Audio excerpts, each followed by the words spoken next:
YouTube, how's it going today? Welcome to my channel today. Today I want to talk to you about outlines and the outline that I use, and I found 6 more outlines that look like they would be very helpful. They're not the ones that I use, but I have a link for the website where I found these outlines. I'll post that in the description down below. So the first one is the traditional approach, splitting the story up into smaller sections with summaries for what has to happen within those chapters within the split up of the story. The next one is called the synopsis, where writing all the ideals out and then giving like brief bullet points on what they are, and then writing from there. A lot of people use this method more for a short story than a big long book. The next one is the snowflake. The ideal for this one is to start small and expand. These can either end up very super messy or very organized depending on how you structure your snowflake.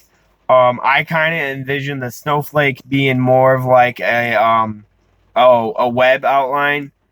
That's the way I kind of see it, where you start with the main goal and the main character, and you kind of branch off from there with different ideals, and then seeing which way you seem more creative towards. Maybe that's the main arc or plot line, and then moving on from there, and then having the other branches maybe in subplots if they can weave their way into the main arc smoothly and still progress the story forward. That's the main goal in these outlines, is to help you expand your story and to help it continually moving forward, adding different plots with your overall arch, twisting them through there nice and smoothly so that you can finish the story without you just rambling about one big plot the entire time. The next one, which I've heard a lot of people have used, is the 3-act structure. Splitting your book into 3 acts and then working your way through each act as you write, making sure that you get each bullet point within that structure going.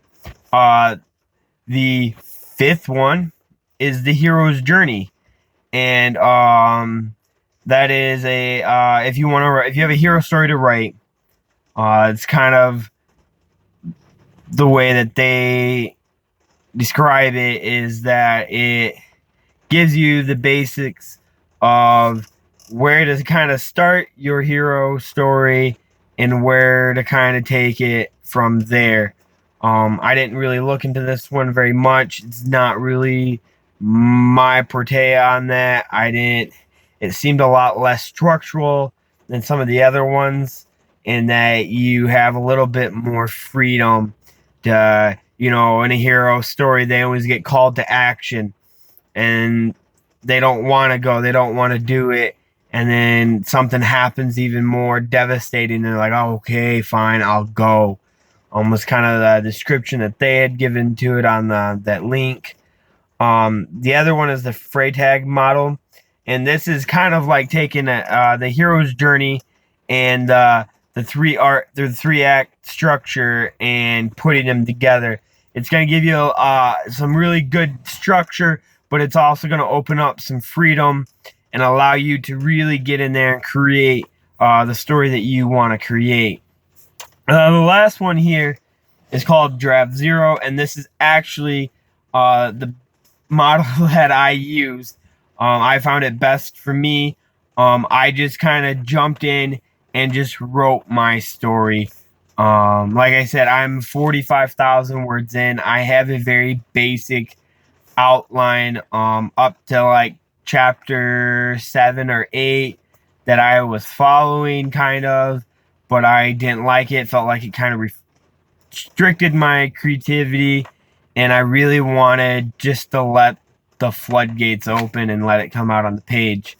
And that's what I've really been working on doing. I have another piece of paper. When something major happens or something changes, I write it down, what chapter, what paragraph, So that way, when I'm like, well, didn't this already happen? I can go back, look at this paper, and I can see, okay, that happened there. That's when I did this. So then I need to revisit this, or I need to fix this part so that I'm not contradicting myself on what I just said in 2 different chapters. It kind of helps me keep the story moving forward. I'll add like new plot in there and move on from that story there. I've written close to 47, almost 50,000 words doing this, and it really just helped me open those floodgates and really get out there. I think all these approaches are really great, but the unique thing about us being humans, each being a different person, each having our own writing styles, is just because draft 0 worked for me doesn't mean it can work for you. There are so many more outlines out there than just these 7. These are just the 7 that I found and the ones that made the most sense on what you are writing. That's what you really need to figure out is, so if you're writing, a short story, use the synopsis. Go ahead and throw all those ideals out there on a piece of paper. Draw your lines, connect the dots. If you want to take your time and slowly build it out, start with that snowflake method. Start with that basic ideal and then slowly branch out the ideals that you see and envision for your story. And then like the Freytag model, I think that would be a really interesting one to try. I think that's kind of what I did try earlier was I did chapter 1, and then I did bullet points for like, this is what I would like to hit in this chapter. And so it left me freedom to write and reach each bullet point within that chapter. And that really helped to get the ball rolling. And then after I got that ball rolling, I kind of just took off. And that's what's really helped me, is just getting that ball rolling. And that's what the other thing I want to hit in today's video for everyone is that just start writing. Even if you don't know what you want to write about, find a picture online and write a short story for it. 200-300 words. Just a scene within a story. Write that. Slowly just start writing stuff like that, and it builds up, and you'll be more comfortable writing. On Twitter, I follow the Writers Fight GIF Club. And there, every Thursday, we do a photo story prompt, and someone posts us a picture, and we have to write a story off that picture, and then they introduce rules. One could be like 2 people have to be in a conversation, and someone in there has to say idiocy isn't a good virtue. That was our last week's one.